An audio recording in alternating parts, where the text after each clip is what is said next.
한 주간 평안하셨나요?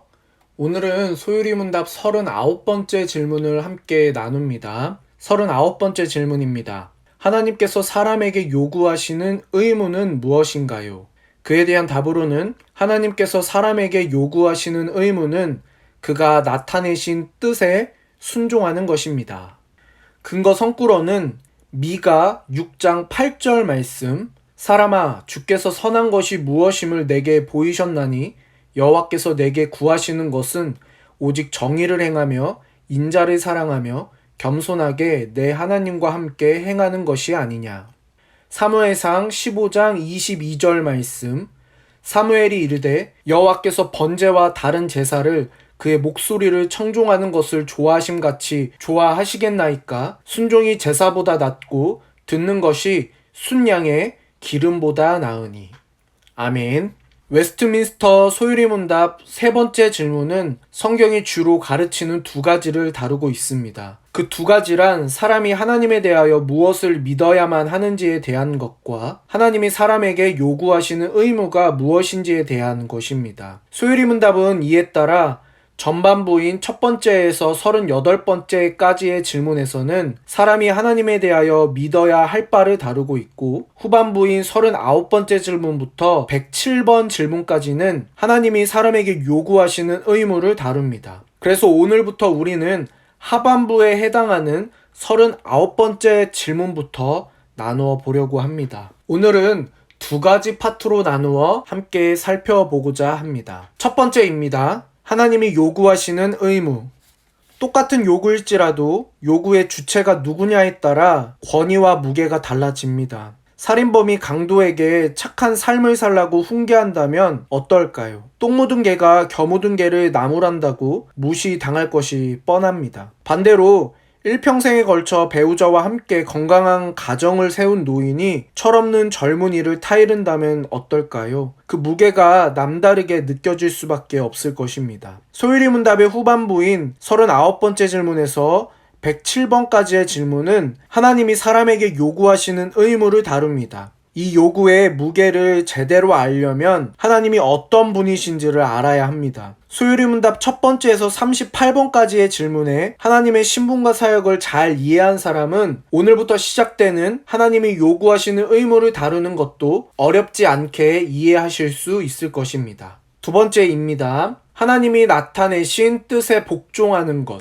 이 두 번째 파트는 총 세 가지로 나누어 설명해보고자 합니다. 첫 번째입니다. 하나님이 나타내신 뜻. 사람은 하나님이 나타내신 뜻에 복종해야 합니다. 사람은 역사와 경험을 통해 나름대로 도덕과 윤리, 법과 규칙을 만듭니다. 하지만 사람들의 기준과 생각은 시대와 상황에 따라 변합니다. 사람은 스스로 영원한 진리를 판가름할 능력이 없습니다. 인간의 인식은 얼마나 불안정하고 부정확한지 모릅니다. 따라서 사람들이 직감과 경험, 역사와 학문 등을 통하여 획득한 도덕이나 윤리, 세계관은 절대로 순종의 궁극적인 기준이 될 수 없습니다. 오직 하나님의 말씀만이 절대적 기준이 됩니다. 소율이 문답 두 번째 질문에서는 이에 대하여 구약과 신약 성경에 있는 하나님의 말씀이 우리로 하나님을 영화롭게 하고 즐거워하도록 지도하시기 위한 유일한 규칙이라고 말합니다. 하나님이 그분의 뜻과 진리를 나타내 주시지 않으면 사람은 절대로 진리를 알 수 없습니다. 유한은 무한을 인식하지 못하는데 사람은 유한하고 하나님은 무한하시기 때문입니다. 기독교와 다른 종교의 중요한 차이점 중 하나는 하나님이 진리를 계시하셨는지의 여부입니다. 다른 모든 종교는 사람이 스스로 신을 만들고 섬기는 법을 창안해낸 결과입니다. 심지어 대다수의 종교는 썩어지지 아니하는 하나님의 영광을 썩어질 사람과 새와 짐승과 기어다니는 동물의 모양의 우상으로 바꾸어 버립니다. 하지만 기독교는 하나님이 사람에게 찾아오시어 진리를 나타내신 것에 기초를 둡니다.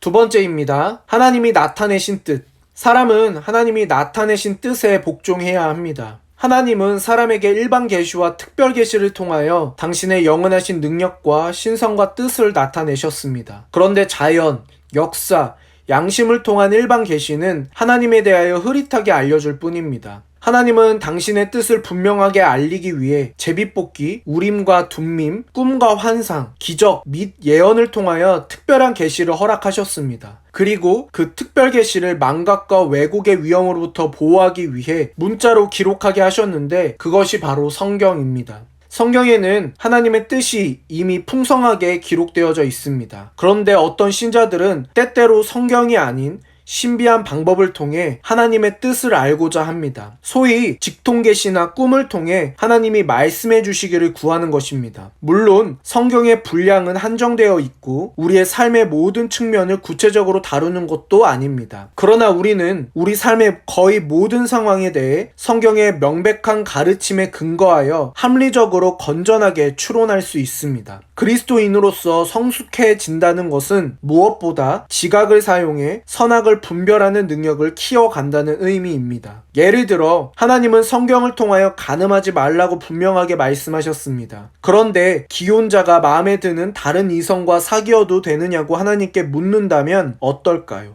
그것은 가당치도 않습니다. 그런 탈선을 정당화하며 하나님의 뜻을 구하는 태도는 전혀 옳지 않습니다. 오히려 자신의 잘못된 욕구와 부정한 생각을 분별해 하나님 앞에서 회개해야 할 것입니다. 히브리서는 신앙생활의 연륜이 오래되면 마땅히 선생이 되어야 한다고 말씀합니다. 우리는 그리스도의 도의 초보를 버리고 죽은 행실을 회개함과 하나님께 대한 신앙과 세례들과 안수와 죽은 자의 부활과 영원한 심판에 관한 교훈의 털을 다시 닦지 말고 완전한 대로 나아가야 합니다. 또한 단단한 음식을 먹는 장성한 자가 되어서 지각을 사용함으로 연단을 받아 선악을 분별하는 자들이 되어야 합니다.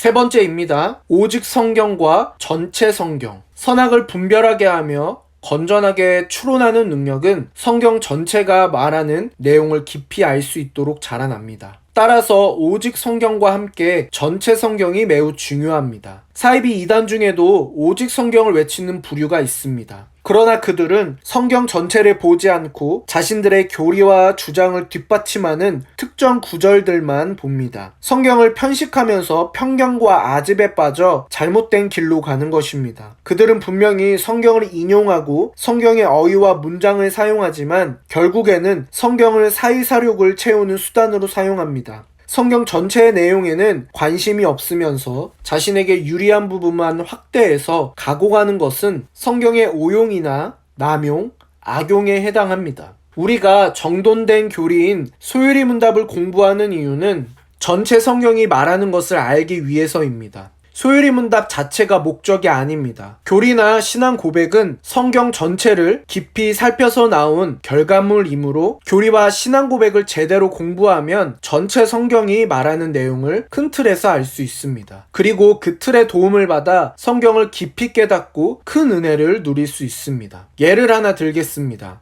십계명의 제5계명은 내 부모를 공경하라고 말합니다. 그런데 소율이 문답 64번째 질문에서는 이와 관련해 그리스도를 경외함으로 피차 복종하라, 뭇사람을 공경하며 형제를 사랑하며 하나님을 두려워하며 왕을 존대하라, 형제를 사랑하여 서로 우애하고 존경하기를 서로 먼저 하며 라는 구절을 관련 성구로 제시합니다. 단순히 부모에 대한 공경에 그치지 않고 상급자, 하급자, 동급자로서의 인간에 대해 가져야 할 태도를 말하는 것입니다. 우리는 이를 통해 성경에서 부모 공경이 어떤 맥락에서 요구되는지 파악할 수 있습니다. 이런 추론과 분별의 연습이 쌓이면 우리는 성경에 따라 정치, 경제, 문화, 예술 등의 여러 영역에 기독교적 세계관을 가지고 접근할 수 있습니다. 그리스도인은 진공관 속에서 사는 것이 아니라 세상 속에서 비신자들과 더불어 삶으로 여러 가지 상황에 직면하게 됩니다. 그 다양한 상황 속에서도 신자는 하나님의 말씀을 적용해 더 나은 길을 찾아야 합니다. 이런 적용의 노력이 없으면 교회에서 신앙생활을 잘한다고 평가받아도 사회에서는 전혀 도움이 되지 않는 사람이 될 수 있습니다.